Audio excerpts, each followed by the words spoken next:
Hi guys, this is Heather with Creativity by Heather BE. Welcome back to my channel.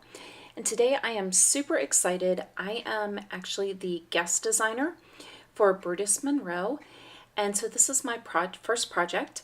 And I decided to take multiple mediums and different products and create one card. So I'm starting with the Brutus Monroe masking paper, and these are the 12 sheets that are 4 1/4 by 5 1/2. And I've said this in other videos, but what I love about these sheets is a few things. First of all, it's easy to get the backing off because they're kind of slit for you in some areas. And also it sticks, but it doesn't rip your paper. So it has a good sticky to it. So what I decided to do is to create kind of a scene. I wanted to have a hill and a tree branch, and I'm going to add some butterflies to it. So I am on the masking paper, I have a pencil, and I am just drawing in 3 hills. I am not an artist. I have said this in other videos. The tree limb, I actually just looked one up online and kind of did my best. So you do not have to be an artist to be able to do this card. I promise you, because I am not. So what I did is I cut out the hills and the tree branch once I got everything drawn out the way I wanted it. And I'm going to go ahead and lay it down. I decided to do a portrait. I thought about doing landscape, but I decided to do portrait. So I wanted the tree branch where it's just kind of coming in from the card as if you're just seeing one snippet of the view that you're looking at. So I'm going to lay my mask down, and the reason that I'm putting my mask down is because the first product that I'm going to use is the Brutus Monroe Surface Sprays. These are awesome. They come in several colors. The color I'm using today is called Oz. It's a gorgeous, deep turquoise blue color. And these are great. You can spray these on cards. You can spray them on furniture. And anything, you can spray them on like ceramic plates. It will dry permanent. So when you get it, you need to shake it up really well. And when you use it, make sure you're using it in an area like a box, as I have here, a very tall-sided box is what I'm using, because it will, once it dries, it will permanently stay to wherever it goes. So what I'm doing is I decided to use this for my sky color. It's a gorgeous color, as you'll see. So depending on where you spray, how close, how far away, and I knew I wanted to be pretty far away, which is why I had a box that had some tall sides. I am just going to completely coat this. And by using the mask, I didn't have to worry about, trying to stay at the top or at the bottom. And you can see it's very wet. This is definitely not dry. And so what I wanted to do was to give it some texture because it is the sky. So I just took a paper towel, and as you can see, I'm just dabbing it in different areas. I did not heat set this. This actually dries very quickly, and so quickly that I needed to be mindful as I was kind of going through and dabbing and creating the textures, that I needed to move quickly to be able to get my mask off because I didn't want them to dry. So I'm going to start with the hill mask and pull it first.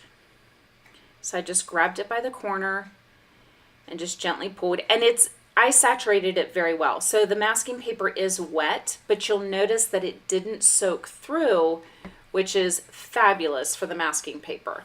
It really says a lot about the quality of it because I drenched this panel. So there you can see the panel. I did get a little bit in the middle of the branch, and that was not from it seeping through. That was actually from me when I pulled it off. So what I'm showing you here is this awesome download that's completely free that you can get at brutusmonroe.com. And these are all of their inks, which are called surface inks. And surface inks are awesome because they are permanent ink. You can watercolor with them, which is what I'm going to do. And they become permanent when you apply it to ceramic, glass, fabric. You may have to heat set it, but it will become permanent. And these watercolor gorgeous. So you can see some of the swatches that I did here. And what I did is I'm going to show you with the maple is I just put a little bit. I have a glass mat. I actually have the medium mat ordered from Brutus Monroe, but it's not arrived yet. So you could also do it on there.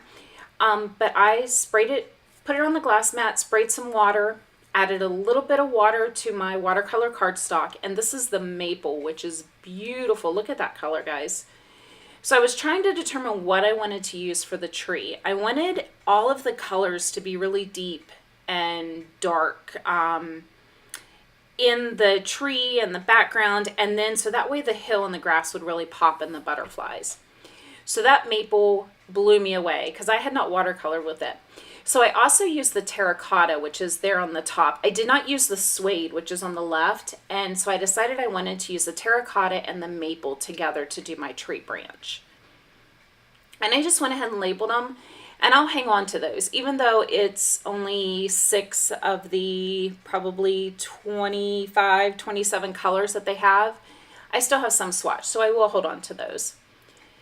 So I'm going to start with the tree, and you can see over there on the right, I just put my ink pad down on my glass mat, got it a little bit wet, and I am going to lay some water down on my watercolor paper first, just to kind of give it a little bit of a base.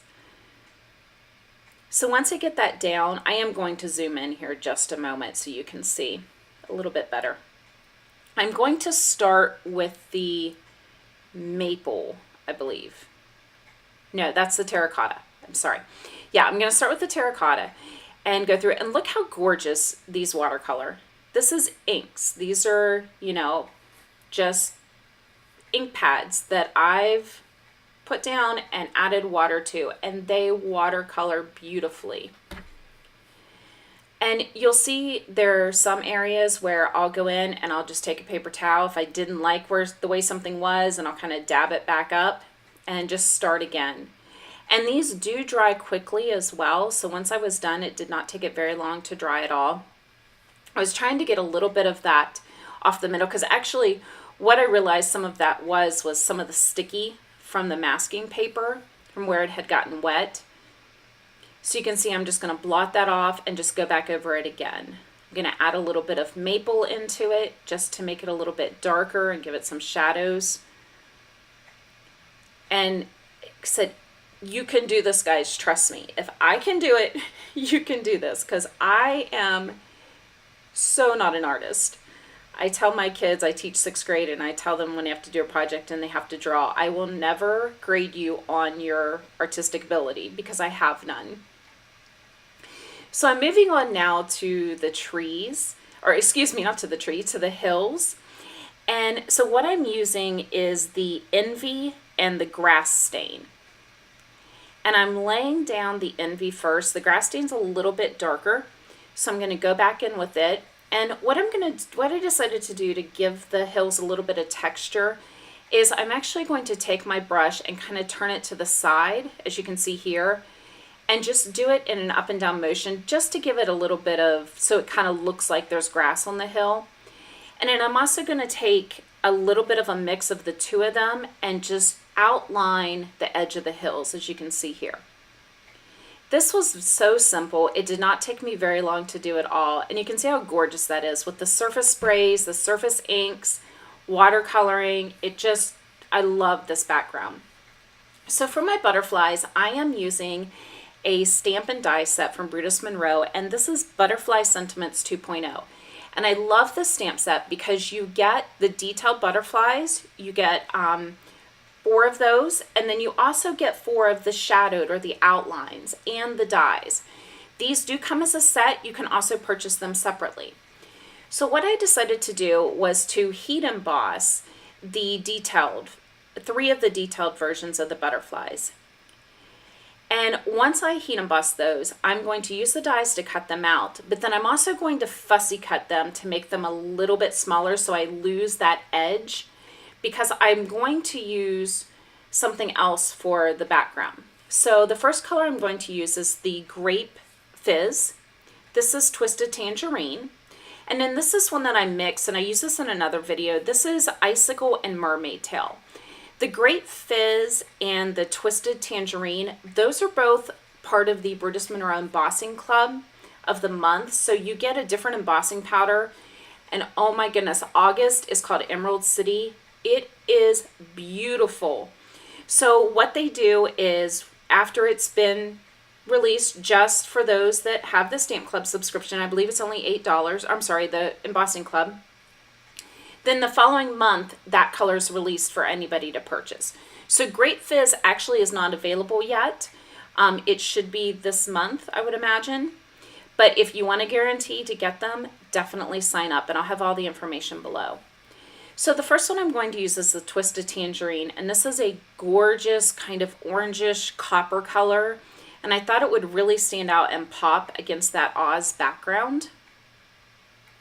And I'm going through and putting my powder on all of my stamps first, and then I'm going to go back and do the heat embossing all at one time. Just saves a little bit of time. So you don't have to do them individually. You can if you prefer.